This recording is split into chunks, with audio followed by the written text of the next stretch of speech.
Good morning. We're going to read a story today called The Star Maiden. It's an Ojibway tale written by Barbara Esbensen and illustrated by Helen Davey.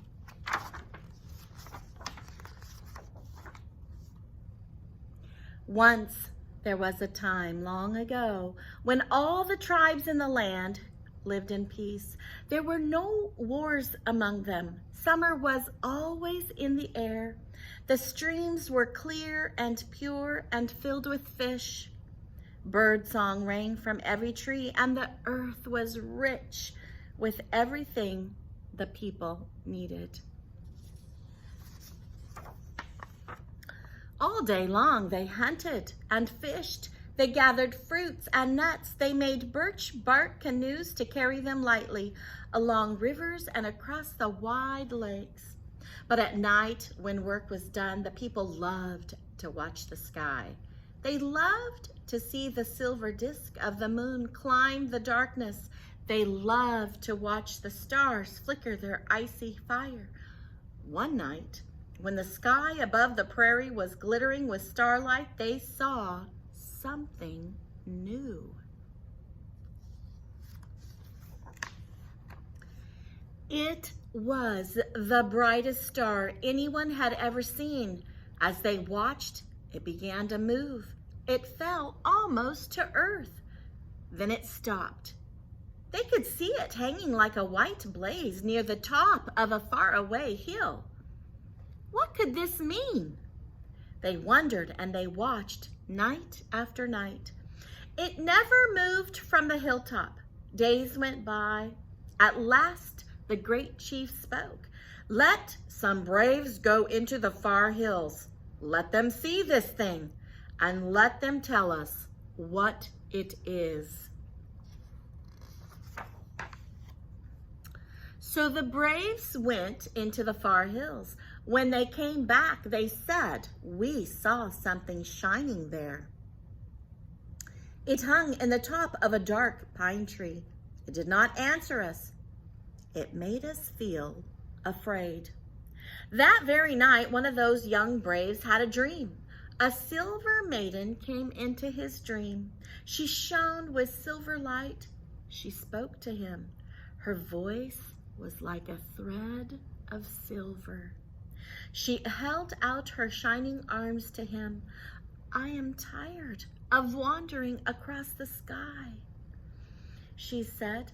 "Your world calls to me." I love the blowing winds. I love the colors I see below me. I love your rivers and lakes. I want to dip my hands in the clear water that shines up at me. I have watched your people. I've watched the children playing in the villages and tumbling in the prairie grass. I want to live among you. No more will I wander in the dark sky. Let your wisest people help me. Let them tell me what form I will take. Then I can live on your land forever.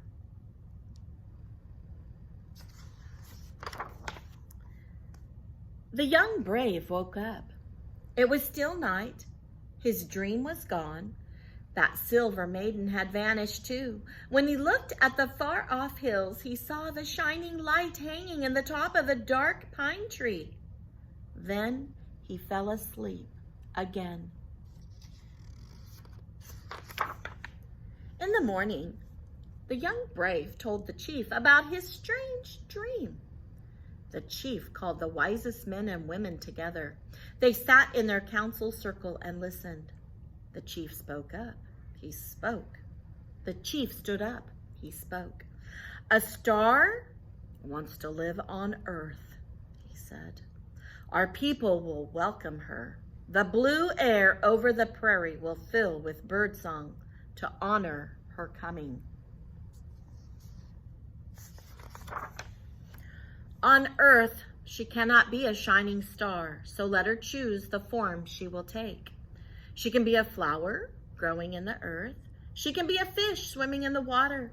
She can be a bird soaring in the clear air. Her home will be where she finds a peaceful resting place. Go, you must find her and tell her this. The chief and the wise ones stood up and slowly walked around their fire. They sang a song of welcome and threw sweet wood on the flames. The fragrant smoke rose up into the morning sky. It was a greeting to the star. The next night, the young brave left the village. He went into the faraway hills where silver light hung in the top of a tree. He looked up, and the light floated down to where he stood. It was the silver maiden of his dream. He turned, and she followed. She drifted above him, lighting his way through the darkness. When the young brave came home, the people crept out to see the Star Maiden. Her soft light hung in the air over their wigwams all night long. Morning came, and the Star Maiden slipped into the center of a rose that grew on a hillside. The people heard her voice in the air above them. This shall be my home.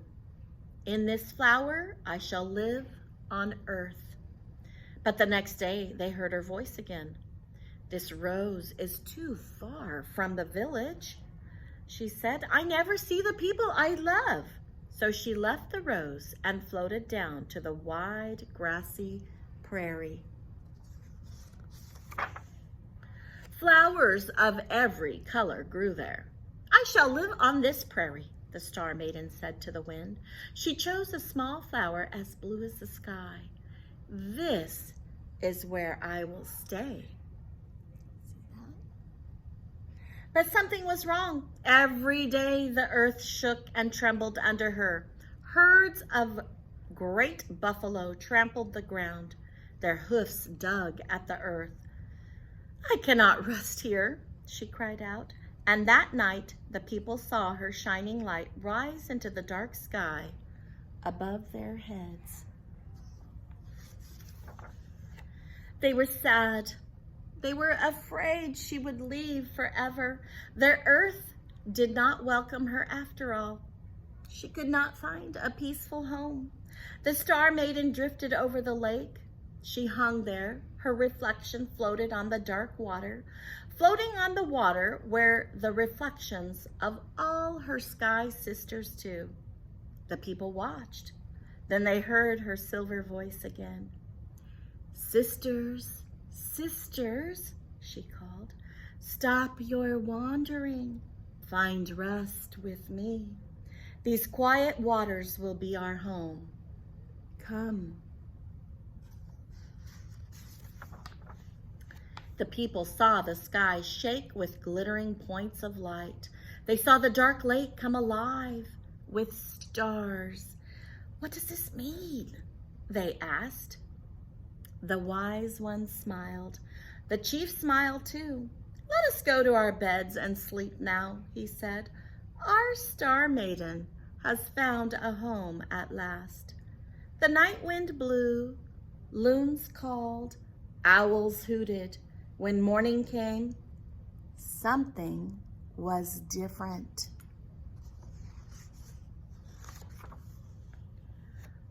Hundreds of stars were floating on the blue lake. No, not stars.